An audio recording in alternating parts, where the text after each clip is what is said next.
CNN, I'm hearing back from people in headquarters that I'm going to be fired. So before the media, and of course Time magazine, puts me on the cover within 2 weeks. Before that happened, then they classified the memo based on no reason at all, and they were actually talking of firing me. So if in this one case, if the media had not gotten it, I don't know what would have happened. There is no whistleblower protection in government. This is one of the continuing failures, because if we're ever to try to reduce or prevent a terrorist attack, you have got to have people in the government who can spot it at the lowest front lines. The people in Washington sitting in their offices don't even have a way of knowing if there is a threat out there. How would they know these things? But there's no protection for somebody on the front lines who's actually spots something. I was on a panel last week with Daniel Ellsberg and Serpico and a bunch of other government whistleblowers. There's a guy that found out that they're putting ammonia in hamburger, and he works for the Department of Agriculture inspecting meat. 10 years ago he found this out. And yet it's been buried for 10 years about the adulteration of hamburger.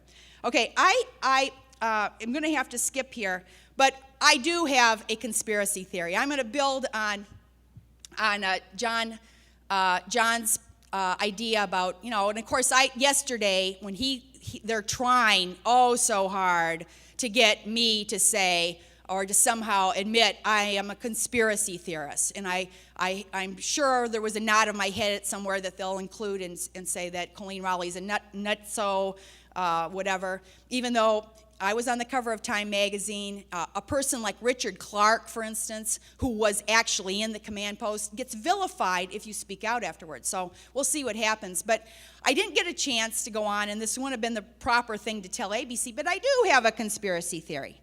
And my conspiracy, or my theory, is because I know a lot about utilitarian ethics.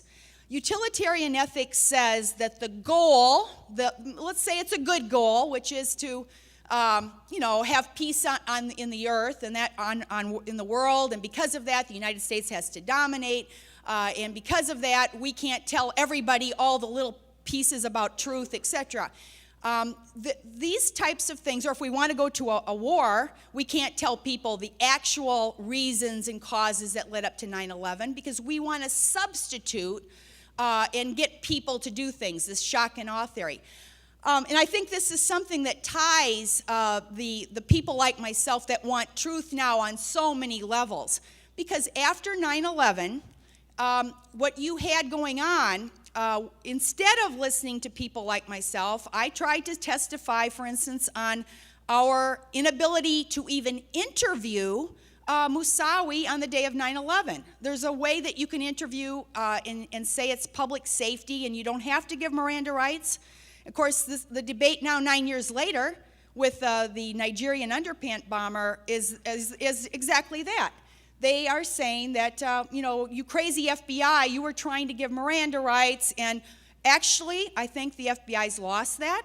I think now it looks like the people who favor non-legal methods, including continuing to include, possibly black sites and torture, indefinite detention, no right to habeas corpus, completely unconstitutional, I think are winning right now, that debate, 9 years after. And so somebody mentioned here today that you have an enormous pressure on the part of government to look effective. Somebody quoted the 9/11 Commission. This idea that we're going to promote everyone, and your promotions mean that you have to be judged to be doing a good job and effective. And of course, 9/11 is proof right itself that so many people failed. George Tenet is an especially egregious example. He was briefed on August 23rd about the Moussaoui case. Moussaoui was taken into custody on August 16th, and within actually a week, about a week's time period, this information on its face was so compelling and factual, etc., that it made its way to the head of all the intelligence community. He wasn't just the head of the CIA, he was the director of Central Intelligence. And he was actually briefed with a 2-slide PowerPoint called Fundamentalist Learns to Fly. And of course, no one knew this after 9/11. I didn't know it when I wrote the memo. To their credit, that is something that finally the 9/11 Commission had to make him squirm and ask him, very embarrassing, why did you do nothing, or what did you do when you were briefed on August 23rd, 2001? Fundamentalist Learns to Fly, and he has no real answer. He says it's not my job. That was actually kind of, I'm paraphrasing, but then he gets them, then of course the worst of accountability, that was at the end of the questioning, and then, you know, a little while later they hang a gold medal around his neck, as they did many others who made terrible mistakes, so that the public thinks they're doing a good job. The worst thing about truth for utilitarians is that it interferes with what they want to push through. And so if you have a preconceived idea that Iraq must go, Saddam is just too much of a thumbing his nose too much at the United States, it will not help you to understand that directors of intelligence made terrible mistakes. Because that actually is against, then we'd have to fix the intelligence. You know what they did for the Director of Central Intelligence? They changed the acronym. That's what Bush came out on the same, the 9/11 Commission came up with this, that we will now have National Director of Intelligence.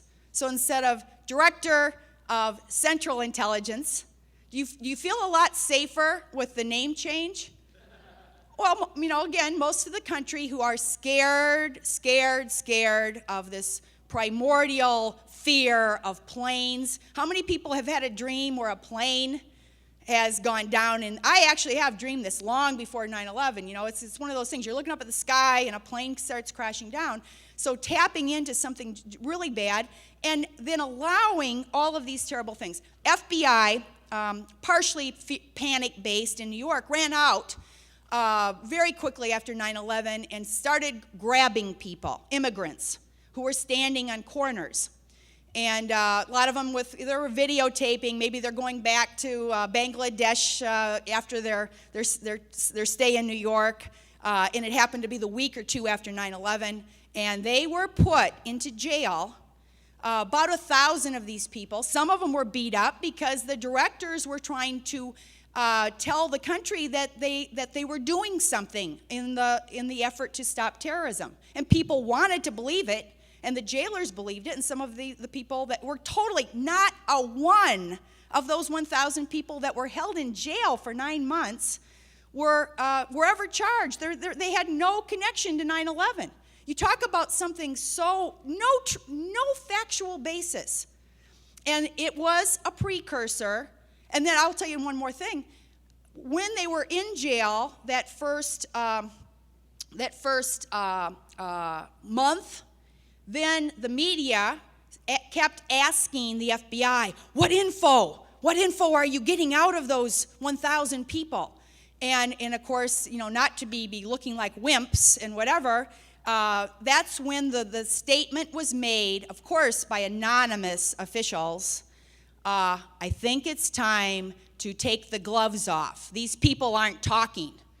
And, you know, we all know the Clint Eastwood and Jack Bauer, if they don't talk, this might be the time to take the gloves off. Of course, Dick Cheney is saying we must go to the dark side.